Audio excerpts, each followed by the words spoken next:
year ago. So, and by and large, companies have gone to where the most profitable places are. And that, you know, trying to kind of strong-arm industry to go to those places actually isn't in the best interests of our economy. And that we have to think of another more creative solution to handle those 14 million homes. So I'll spend a little bit of time on that. And then the last part of the plan is actually the most important part in my view, which is that, and I'm from the telco and high-tech industry, I love to talk about networks and would be happy to do that the rest of my days. But at the end of the day, what's most important about broadband is how we use it. What are the applications that we use? Because the economic value of broadband is primarily derived by telemedicine providing better health care, or being able to do distance learning so that we can invest in our people, in training. So the real value of broadband is in the applications. And our sense is that as a country, we've probably underinvested in applications. We've been spending a lot of time on networks, and those are really important, but sooner or later, we need to make sure we get the economic benefit from the actual applications. So a quick tour through the three parts. Again, when it comes to this industry, again, $40 billion a year being spent, the Broadband Plan has a series of recommendations all designed to foster more competition and also drive more investment by those companies. A couple of the highlight recommendations that I'll provide. 367 pages, there's quite a bit in there. I'm not going to go through all of them. I'll just give you the greatest hits. First and foremost is spectrum policy. We actually think this is the most important lever government has to pull to drive investment into the ecosystem. Part of the reason is better spectrum policy means better mobile networks, which, if they perform effectively, will create competition for all the DSL lines that we would like to see upgraded. So we actually think an awesome thing would be 4G network services broadly offered in the US, speeds in the 2 to 5 range that compete with DSL pretty effectively, which will actually cause all the owners of those DSL lines to scratch their heads and say, okay, how do I treat these lines? Do I upgrade them? Do I try to put in a mobile solution myself? But our view is that good spectrum policy is the most important thing the government can do to try and incent that investment and drive more competition, particularly at the DSL level. The second really important part of making sure that $40 billion is spent most appropriately is all about rights of way and ducts and conduit, all the things that we talked about this morning. So in our country, similar to here, the federal government, our central government, has certain rights and responsibilities when it comes to rights of way. And then when you actually get down to a city, you find out what's actually happening. And part of the challenge of the National Broadband Plan and some of the work going on at the FCC right now is to harmonize those regulations so that if you are considering a capital investment, you have a reasonable chance to predict what you can expect to get from a right-of-way, and importantly, what the timing should be. One of the worst things for an investor is being caught up in a regulatory process. It makes them very uncomfortable. They tend to get very grouchy, and they take their money somewhere else very quickly. So part of the plan is really about streamlining that process so that it's extremely predictable. And then the third part of this kind of innovation part of the plan is continuing our commitment to research and development. Many of the widgets that create the broadband networks were invented due to government research that the US did in the 70s. Actually, this country did some as well. And it's important that we continue those investments, and that as a government, we keep investing in basic science so that we have the next generation of products. We don't want our government to be involved in investing in product research. We'll leave that to the Ciscos and others of the world to do that. But when it comes to basic science, we need to maintain our commitment to that, and we believe that's an appropriate role for the government. In terms of the second part of the plan, so that's great, and let's make sure the industry is competitive and make sure there's no barriers to capital formation and sort of let the economy go. But that leaves out 14 million households, which is a lot of people. So what are we going to do about that? That problem has really three parts to it, and it's a hockey stick. So we actually looked at the cost of deploying broadband to these 14 million homes. And the cost curve, if you just look at the expected return for projects to complete that deployment, the first third of the curve are all cases where the business case is actually not too far off.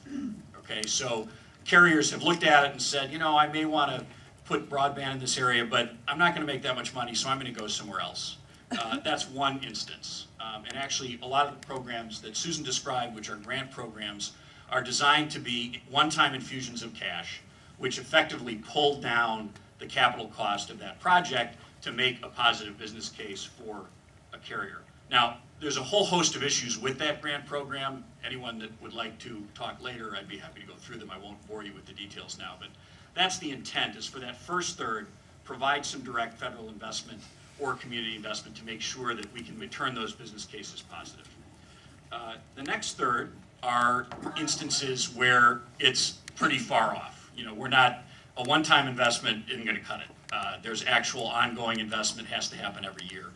Similar to you all, we have a universal service obligation that really grew up around telephones. So we make sure that all of us pay a couple of bucks on our telephone bill, and that funds telephones to rural parts of America. And the FCC is currently engaged in reforming that program to support broadband, not just telephone. So for those middle business cases, it really does require federal support every year. There's sort of no secret sauce to make this a perfectly good business case, and we expect as a government to be able to fulfill that through our universal service obligations. Another important part of inclusion, which is the second part of the plan, is recognizing that in our country, and my bet is it's somewhat similar here, 2/3 of Americans don't adopt broadband. Now, at some level, I'm sorry, 1/3 of Americans do not adopt broadband. At some level, that's okay. If people choose not to, that's fine. In fact, there are moments in my life when my cell phone is ringing off the hook and I have a million email messages. I think that's maybe a pretty good idea. But nonetheless, sometimes the barriers are more about cost and digital literacy and not choice. So as a government, we want to also make sure we're providing digital literacy training and making sure that people who want broadband have the opportunity to get it. Let me finish up with the third part of the plan, which is, it's great. So let's say we do part one and the private sector part just hums along and it's great, and we do part two and we get broadband out to the rest of these places. What are we actually going to do with it? What's the economic value to the country? And this actually is my favorite part of the plan. I actually think it's the most important part of the plan. When we looked across all the different application sets in the US, and I think it's very similar here, there are, with a couple exceptions, there are certain parts of our economy where where the private sector has not innovated. In some cases, that's because the government is a large buyer. So in our country, that's education. When we look at the status of educational software, we're not too thrilled with it. It has not been very successful. And we also have that problem in healthcare. Our healthcare troubles are, you know, kind of worldwide news sometimes.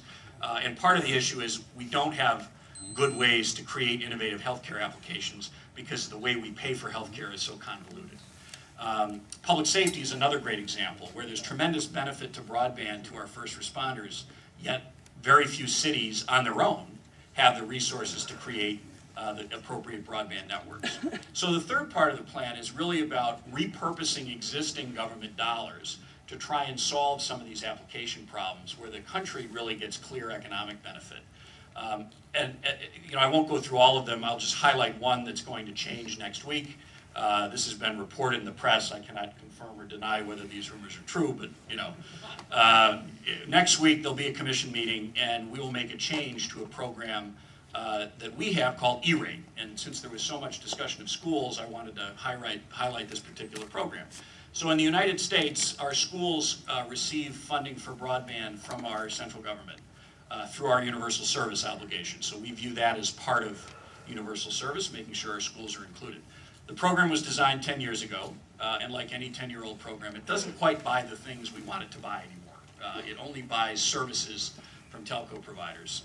Next week, if everything goes well, the FCC will change the rules such that E-rate money, which is about a $3 billion a year spend, will be allowed to purchase capital equipment, so actual fiber. So a school who wants to do a build could actually use E-rate money to dig a hole and put the appropriate fiber in place. That's an enormous change in how we have funded broadband in the United States. And in many respects, we think it's actually the critical way to get broadband into some of those communities in the 14 million by allowing them to use federal funds in a more flexible way to purchase the assets that make sense. So that's the quick tour. I think I'm close to time. I didn't want to, I could talk about this far too long. My wife tells me I should always stop. So with that, I'll turn it back over to Rory.